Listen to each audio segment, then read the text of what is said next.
নমস্কার বন্ধুরা, আমি সমিদুল। ডাকছে সবুজ ডাকছে এই চ্যানেলে আপনাদের সবাইকে স্বাগত। আজ আরও একটা নতুন এপিসোড নিয়ে আমরা চলে এসেছি। বিগত 17ই ফেব্রুয়ারি 2022 আমি দুটি বিদেশি ভ্যারাইটি ফলের চারার অর্ডার দিয়েছিলাম, এবং সেই বিদেশি ভ্যারাইটি ফলের চারা দুটি হলো প্যাপিনো মিলনের। আমি খবর পেলাম এই বিদেশি ভ্যারাইটি প্যাপিনো মিলনের চারা ঠিক এই মুহূর্তে বাদকুল্লার, নদিয়া জেলার বাদকুল্লার রূপ গার্ডেনের মালিক দেবু শিকদারের কাছে পাওয়া যাচ্ছে, ওনার সংগ্রহে রয়েছে। তাই আমি ওনার সাথে ফোনে যোগাযোগ করলাম। আমি হোয়াটসঅ্যাপের নাম্বার, আপনারা যদি যোগাযোগ করতে চান তাহলে আমি আমার এই এপিসোডে ডেসক্রিপশন বক্সে দিয়ে দেব, এবং তার সাথে আপনারা হোয়াটসঅ্যাপে যোগাযোগ করে নিতে পারেন। উনি খুব ব্যস্ত মানুষ, ফোনে কথা বলা ওনার পক্ষে সময় হয় না, এবং সবসময় উনি ফোন ধরতে পারেন না, এতই কাজে ব্যস্ত থাকেন। সেই কারণে হোয়াটসঅ্যাপে ওনার সাথে যোগাযোগ করলে উনি তার উত্তর দেন এবং যোগাযোগটা রক্ষা করেন। আমি ঠিক তাই হোয়াটসঅ্যাপে ওনার সাথে যোগাযোগ করেছিলাম, এবং যোগাযোগ করে আমি ওনার কাছে জানতে পারলাম এই প্যাপিনো মিলনের চারা ওনার কাছে এখন আছে কিনা। উনি বললেন হ্যাঁ আছে। আমি দাম জিজ্ঞেস করলাম, উনি দাম বললেন এক একটি চারার দাম পড়বে 100 টাকা, এবং এইগুলি অনলাইনে কুরিয়ার চার্জ পড়বে 70 টাকা পার কেজি। অর্থাৎ যদি ওজন হয় 1 কেজি তাহলে 70 টাকা পড়বে তার কুরিয়ার চার্জ। 100 টাকা একটা চারার দাম এবং 70 টাকা কুরিয়ার চার্জ, অর্থাৎ 170 টাকা পড়বে এই প্যাপিনো মিলনের চারা। আমি এই প্যাপিনো মিলনের চারা 17 তারিখ ওনাকে অর্ডার দিয়েছিলাম। উনি ঠিক তার পরের দিনই অর্থাৎ 18 তারিখে ডিসপ্যাচ করে দিয়েছেন এই প্যাপিনো মিলনের চারা, খুব ভালো প্যাকেট করে। কিন্তু আমার দুর্ভাগ্য, প্রতিমধ্যে এই কুরিয়ার সার্ভিসের ডেলিভারি অত্যন্ত বাজেভাবে হ্যান্ডেল করার জন্য এই প্যাকেজটি খুব ভালো অবস্থায় এসে পৌঁছয়নি। এর মাথার দিকটা ভেঙে গেছে, এবং মাথার দিকটা ভেঙে যাওয়ার ফলে ভেতরে চারা দুটি কী অবস্থায় আছে আমি জানি না। আমি এখন ওপেন করব, ওপেন করে দেখব এই চারা দুটি ঠিক অবস্থায় আছে কি না, এবং কি অবস্থায় আমি পেলাম। তবে উনি অত্যন্ত বিশ্বস্ততার সাথে খুব ভালোভাবে চারা দুটি প্যাকেট করে দিয়ে আমাকে ডিসপ্যাচ করেছেন, এবং পরের দিনই ডিসপ্যাচ করেছেন। আর ঠিক পরের দিন রবিবার, অর্থাৎ শনিবার বাদ দিয়ে 19 তারিখে শনিবার ছিল, এবং রবিবার হচ্ছে 20 তারিখ। রবিবারে ডেলিভারি হয় না, সে কারণে সোমবারে সকালবেলায় প্যাকেজটি আমার হাতে এসে পৌঁছে যায় বাড়িতেই, অর্থাৎ 20 তারিখে। 17 তারিখে আমি অর্ডার দিয়েছি, 18 তারিখে উনি প্যাকেজ ডিসপ্যাচ করেছেন, এবং 20 তারিখে আমি বীরভূম জেলার শিউরি শহরে আমার বাড়িতে রিসিভ করেছি। এবং রিসিভ করার পরেই এই প্যাকেটের অবস্থা দেখে আমার একটু মনটা খারাপ হয়ে গেছে, এবং সঙ্গে সঙ্গে এটি আনবক্স করার জন্য আমি প্রস্তুতি নিয়েছি, এবং এখন এই প্যাকেজটি আনবক্স করে আমি আপনাদের দেখাবো। এবং এইটি আজকের আমাদের এই পর্বের মূল বিষয়। আমার ছাদ বাগানে যে বিদেশি ভ্যারাইটি নানান ধরনের ফলের চারা রয়েছে, তার সঙ্গে এই নতুন আরও দুটি বিদেশি ফলের চারা প্যাপিনো মিলনের চারা সংযোজিত হলো। আসুন এবার আমরা এই প্যাকেটটি আনবক্স করে দেখি। আমি হাতে পাওয়ার আগে এই হলো প্যাকেজের অবস্থা, এবং প্যাকেজটি এই অবস্থায় আমার হাতে পৌঁছেছে। আমি চারিদিকটা আপনাদের ঘুরিয়ে দেখিয়ে দিচ্ছি। খুব সুন্দরভাবে প্যাকেজিং করা হয়েছিল, এবং প্যাকেজিং করা সত্ত্বেও এর এই মাজাটাকে ভেঙে দেওয়া হয়েছে ব্যাড হ্যান্ডলিং করে, এবং ভেঙে দেওয়ার ফলে ভেতরের অবস্থা কি আমি জানি না, আমি আনপ্যাকেজ করলে পরে সেটা বোঝা যাবে। এই হচ্ছে প্যাকেজিং, এবং এই প্যাকেজিং করে দেবু শিকদার আমাকে পাঠিয়েছেন।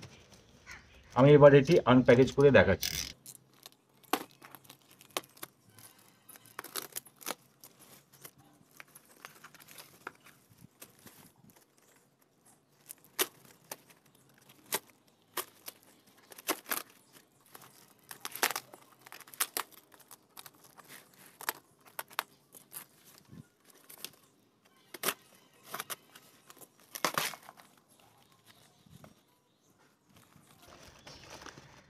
এই চারা দুটি ভাঙেনি,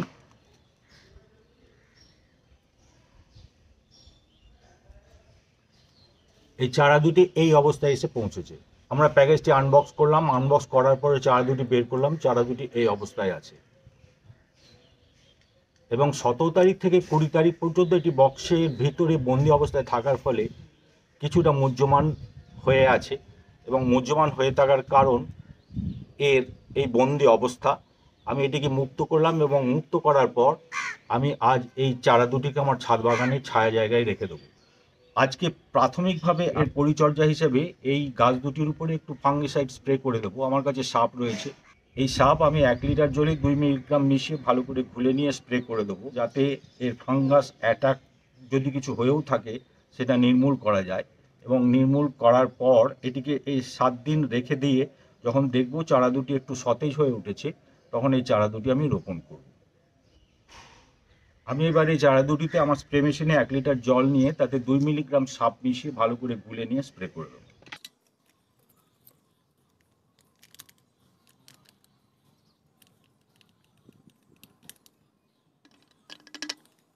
এবারে 1 লিটার জল এটা আমি দিয়ে দেবো।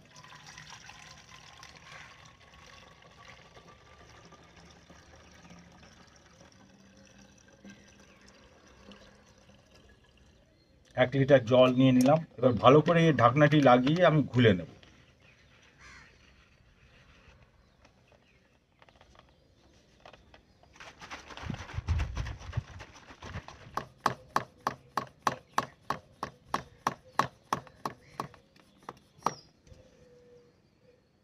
এইভাবে ভালো করে স্প্রে করে দেব। পুরো গাছটিতে পাতাগুলি ভিজিয়ে নেব এবং যাতে কোনো রকমভাবে ফাঙ্গাসের কোনো অ্যাটাকের সম্ভাবনা কিছু থাকলে পরেও তা নির্মূল হয়ে যায়।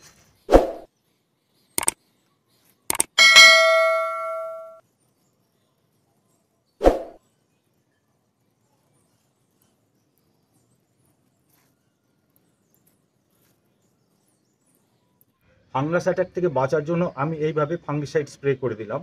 ফাঙ্গিসাইড স্প্রে করে দেওয়ার পর এটি এবার আমি আমার ছাদ বাগানে ছায়া জায়গায় রেখে দেবো এবং যে বিশ্রাম নিতে দেবো। আমার ছাদ বাগানের পরিবেশের সাথে একে মানিয়ে নেবার অবকাশ দেবো। তারপরে একটু সবুজ সতেজ হয়ে উঠলে যখন ঠিক দেখলে বুঝতে পারবো এই চারা গাছ দুটি তাদের জার্নি শক অ্যাবজর্ব করতে পেরেছে, তখন এগুলোকে আমি রোপণ করে দেবো।